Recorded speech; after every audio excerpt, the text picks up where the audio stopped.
sesuatunya obsesi dunia terlalu tinggi. Segala apa, keinginan, harapan, angan-angan, kecintaan, kekhawatiran perkara dunia berlebih, itu bisa jadi penyebabnya. Karena orang dengan kecintaan perkara dunia yang berlebih akan muncul yang namanya panjang angan-angan. Orang ketika panjang angan-angannya akan lalai tanpa ia sadari. Apa ciri-cirinya orang lalai? Disebutkan di dalam kitab. Ketika lagi nguap, buka mulutnya lebar. Karena Nabi kita mengajarkan ketika lagi nguap tutup mulut. Namun kalau kita nguap buka mulutnya lebar, itu salah satu tanda sedang dalam keadaan lalai. Sehingga ketika nguap mulutnya lebar akan bunyi klik di dalam telinga. Salam dari Malaysia. Bunyi klik di dalam telinga. Sekarang saya tanya, benar atau tidak? Pernah atau sering teman-teman yang terkena penyakit vertigo ketika membuka mata bunyi klik di dalam telinga? Saya tanya, teman-teman yang terkena penyakit vertigo sering atau pernah ketika lagi nguap bunyi klik di dalam telinga? Yang punya penyakit vertigo? Sering atau pernah ketika lagi nguap bunyi klik di dalam telinga? Kan nguapnya lebar nih. Nguap sampai akhirnya bunyi klik klik klik di dalam telinga. Yang punya penyakit vertigo? Pernah? Lihat, bunyi klik di dalam telinga itu tanda angin masuk dan terkunci. Dia tidak bisa keluar lagi. Sehingga semakin banyak angin yang terkunci, semakin menekan sistem saraf otak. Sehingga terjadilah penyakit vertigo. Itulah penjelasan secara jasmani. Disebabkan ada masalah pada telinga yang menekan, yang mengganggu sistem saraf otak. Itulah penyakit vertigo. Apa penyebabnya? Dari sebuah kelalaian. Disebutkan dalam kitab. Nama kitabnya apa? Kitab Syama'il Muhammadiyah. Rasulullah mengajarkan ketika nguap suruh tutup mulut. Namun namanya orang sedang lalai. Maka ketika nguap tanpa ia sadari buka mulutnya lebar. Sehingga bunyi klik di dalam telinga. Apa yang membuat dia lalai? Berawal dari panjang angan-angan. Kenapa panjang angan-angan? Berawal dari obsesi dunia yang berlebih. Tuh teman-teman. Jadi secara ruhani dari situlah datanya penyakit vertigo. Secara jasmani masalah pada telinganya. Seperti itu ya. Maka mulai saat ini perbanyak istighfar. Ya Allah, hamba mohon ampunanmu dari dosa-dosa panjang angan-angan. Kurangnya rasa syukur akan takdirmu, akan rizkimu. Sok mohon kepada Allah, mohon ampun dosa-dosa dari kurangnya rasa syukur. Kemudian ikhtiarkan jasmani. Ikhtiarnya jasmani ada medis, ada alternatif. Ikhtiar medis silakan bisa ikhtiarkan ke dokter. Dokter yang lebih paham apa obatnya. Ikhtiar perkara alternatif silakan diajarkan oleh Nabi dalam kitab Syama'il Muhammadiyah. Bisa dengan herbal, bisa dengan terapi. Apa herbalnya? Salah satunya bawang putih. Cukup makan bawang putih saja yang mentah. Ya, setengah siung aja. Itu bisa menjadi salah satu ikhtiar menyembuhkan penyakit vertigo. Kapan makannya? Disebutkan dalam kitab di waktu istiwa. Kapan itu istiwa? Di saat matahari tepat di atas kepala kita. Maka silakan teman-teman yang punya penyakit vertigo, penyakit epilepsi, penyakit stroke, penyakit darah tinggi, kolesterol, diabetes. Sok ikhtiarkan makan bawang putih mentah. Di siang hari di waktu istiwa. Silakan diikhtiarkan. Itu yang diajarkan dalam kitab pengobatan agama kita. Yang merasa agama adalah solusi, maka silakan diikuti. Bawang putih mentah panas kalau dimakan. Ada nggak solusi lain? Pakailah harta karunia obat. Apa harta karunia obat? Golden garlic. Apa itu golden garlic? Bawang putih yang matang secara alami. Fermentasi secara alami. Warnanya kuning, tidak lengket, dia tetap kenyal. Oke? Warnanya kuning, dia tidak lengket. Namanya golden garlic. Silakan cari di pasar. Di pedagang-pedagang bawang, biasanya dianggapnya bawang putih busuk. Padahal itu adalah golden garlic, harta karunia obat. Silakan diikhtiarkan. Atau bisa juga dengan fermentasi buatan. Namanya black garlic. Silakan. Oke? Mau bawang putih mentah, mau golden garlic, mau black apa? Namanya black garlic. Boleh, masing-masing boleh. Silakan, sama saja. Oke? Paham di sini? Nah, kemudian untuk terapinya diajarkan oleh Nabi. Diajarkan oleh Nabi. Dikunyah ya teman-teman ya.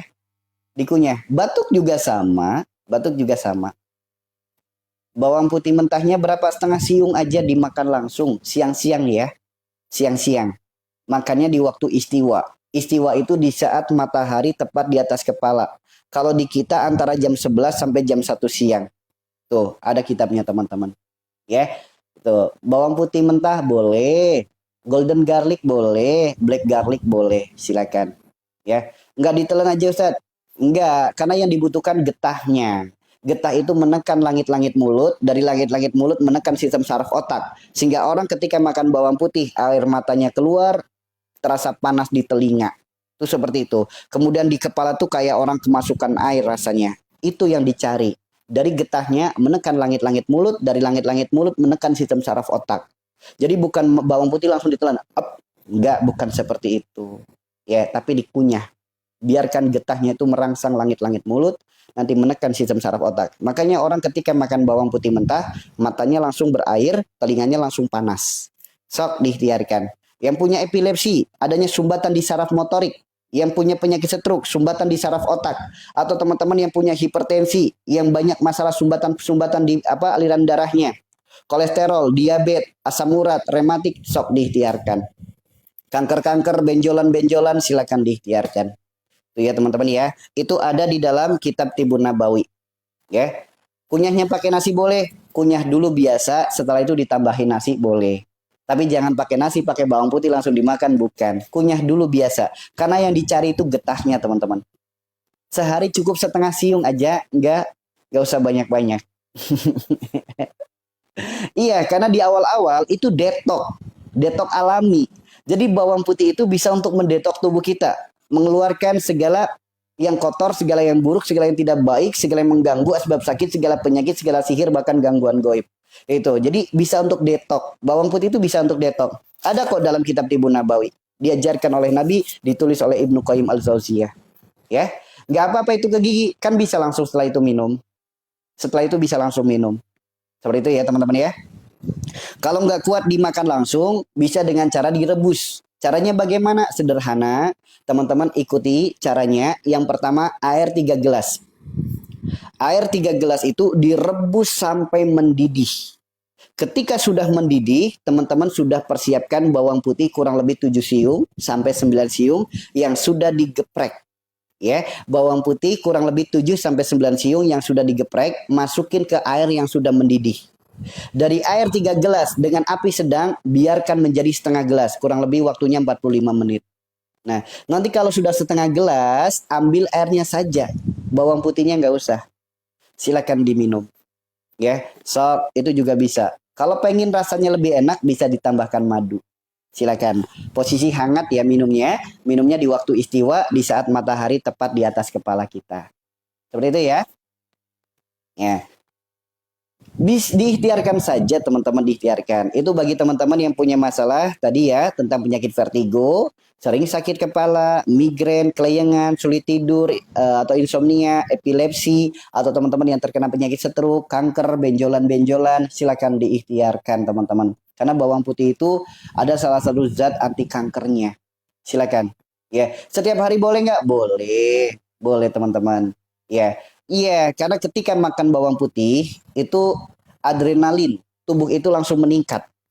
Nah, adrenalin tubuh itu langsung meningkat, maka detak jantungnya itu langsung kenceng. Nah, di saat detak jantungnya kenceng, perbanyak zikir, perbanyak istighfar, perbanyak sholawat. Karena di saat detak jantung kenceng, memompa darahnya kencang.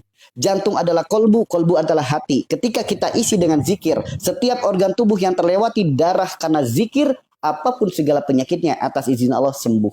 Apalagi ketika melakukan hal seperti ini. Disebutkan dalam kitab Mukjizat Gerakan Salat. Sebagaimana orang sujud. Ketika kita sedang bersujud, Subhana Rabbil A'la wa bihamdih dari dalam kolbu kita. Kolbu adalah hati, wujudnya jantung. Jantung memompa darah. Darah terpompa dengan kekuatan zikir. Apapun organ tubuh yang terlewati atas izin Allah. Sembuh penyakit-penyakit kita. Inilah jalan sembuh yang ditawarkan oleh agama kita. Tinggal kitanya mau mengikuti atau tidak. Tuh. Mau meyakini atau tidak, tinggal kitanya. Secara ilmu semuanya sudah ada di Al-Quran dan lain sebagainya. Secara bukti bisa dibuktikan secara medis, bisa dibuktikan secara teori, bisa